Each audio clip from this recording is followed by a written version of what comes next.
Everybody, welcome to the Art of Reading Smoke with Phil Jost. I almost forgot my own name there. Hey, I'm Phil Jost. Let's get started.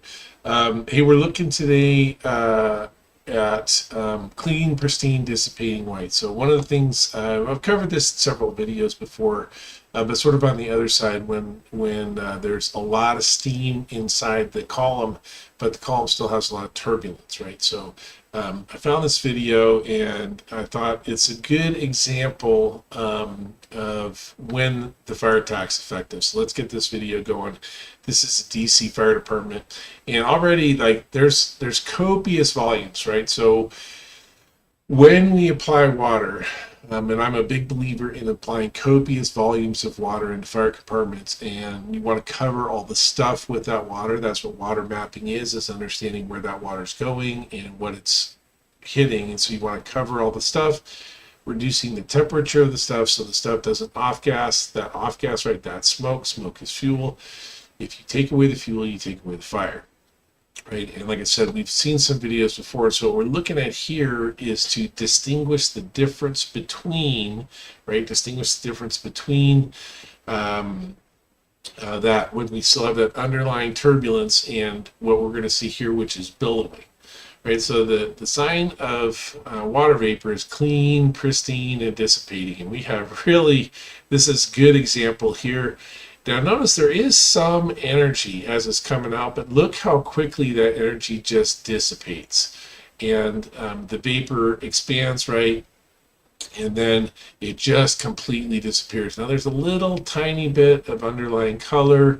There's a little smidge of underlying smoke, which we would obviously expect, right? It's not like the fire, it's not like it doesn't need to be overhauled. It's not like it doesn't produce any more smoke.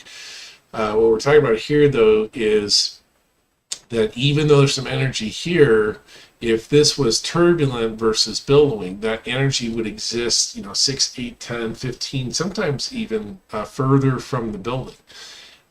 In particular, when it's cold, right, water vapor is in smoke. Water is a byproduct of combustion. So in really cold weather, and we can have a significant column with a lot of turbulence, but the outside of it looks white. So a couple of things that you would see there that you don't see here, right, is the distance from the building. This is very clean and pristine. There's no underlying color. The dissipating nature of it, I mean, look how quickly this dissipates. Now, that's going to be a function of the ambient humidity, the temperature, right? There's a lot of variables that deal with that. But this is just a really good example where we're looking at clean, pristine, dissipating white with no underlying turbulence. In the difference when we talk about steam versus smoke is if it's got that underlying energy in the smoke, it's going to be turbulent, that angriness to it that actually carries through usually some distance from the building because there's so much energy in there.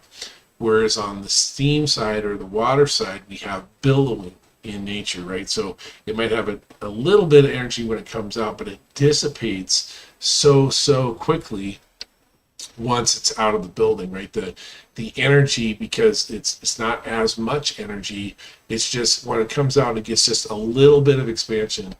The energy is gone, or it's not gone, but it's dissipated so that we don't have that underlying turbulence. Another way we could tell the difference is that typically if we have a lot of turbulent smoke in here, it's going to be much dirtier in appearance, right? It's not going to have this very, very clean appearance to it. It's going to have some gray, right? Mostly we're talking on the gray scale when we're talking about smoke. Sometimes we talk about brown, but not here. And so we're just way on that white end of the grayscale. If we're in that middle zone where we have, you can see the underlying gray, that would be a good indicator that you still have a fire problem, right? This clean, pristine, dissipating, a little bit of billowing. White means you've really gotten over the top. That doesn't mean you don't have overhaul work to do, that sort of thing, right? I'm just talking about that the main body of the fire itself has been extinguished. Now we want to check other, right? Now this is vertical ventilation, so I'd expect to see, if there was still a fire in this building, I would expect to see continued turbulence. But we'd want to have a good look at the whole structure. I want to get some reports from people inside. We want to do all of these things to verify what we can see with our eye, right? Where you're likely, the most likely place you're going to end up crosswise is if people inside are saying, hey, we've got the fire out, and you're looking at the smoke and there's a lot of turbulence, okay? Those are not in alignment with each other. When you see turbulence, which we don't see here, but so this is, then you want to just communicate that. It's like, no, there's still a fire somewhere in that building. We need to locate it, right? And we can use VVDC to help the interior crews locate whatever fire is missing. But this is just a great example. I can go back to the front end, just get it started again. But this is just a great example of what that visual looks like when the fire is under control. That the stuff coming out is clean, pristine, some billowing, white smoke, aka steam. All right. So, as always, the link to the video is in the post here. So just go down the show notes.